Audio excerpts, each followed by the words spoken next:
ఎవరు ఏ వృత్తిలో ఉన్నా, ఏ సర్వీస్ చేసినా, ఏ పనికి పోయినా వారు ముందుగానే తమ ప్రతిఫలాన్ని ఎంత వస్తుంది, జీతము, లాభము అని అంచనా వేసుకొని ముందుగా మాట్లాడుకొని ఆ పనిలోనికి వెళ్తారు. అయితే ఈ భూమి మీద ఒకే ఒక వృత్తి చేసేవారు ఉన్నారు.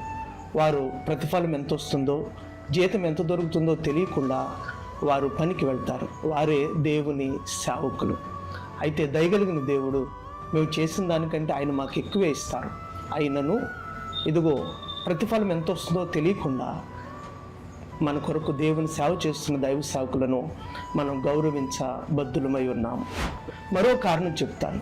ఒకవేళ ప్రభువైన యేసుక్రీస్తు వారి యొక్క జీవ మార్గమును విడిచిపెట్టి అన్య మతానికి పోయి అక్కడ కాషాయ వస్త్రాలు ధరించుకొని కొంచెం గడ్డం పొడవుగా పెంచుకొని ఒక ఆశ్రమం పెడితే ఇక ఆ మనుషునికి ఘనతకే కానీ ధనముకే కానీ ఏ కొదువ ఉండదు.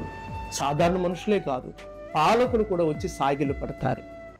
ఇంకా ఆ వస్త్రాలు కూడా తీసివేసి దిగంబర బాబా అవతారం ఎత్తితే దేశ నాయకులు సైతం వచ్చి సాగిలు పడతారు. అయినను మేము దేవునికి పరిచారకులమై ఉండి వాటిని ఏమీ ప్రేమించక ప్రభు సేవని ఘనముగా ఎంచి సాగిపోతున్న దైవ సేవకులను యావత్ ప్రపంచము గౌరవింపబద్దులై ఉన్నారు.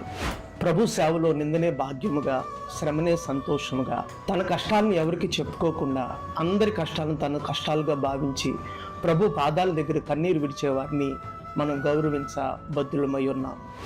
ఈ పరిచర్య చేయవారు తమ కొరకు కాదు కానీ మీ కొరకే, మీ ఆత్మను రక్షించుటకు ఈ పరిచర్య చేయుచున్నారని పేతురు తన పత్రికలో మొదటి అధ్యాయము 12వ వచనంలో చెప్తా ఉన్నారు.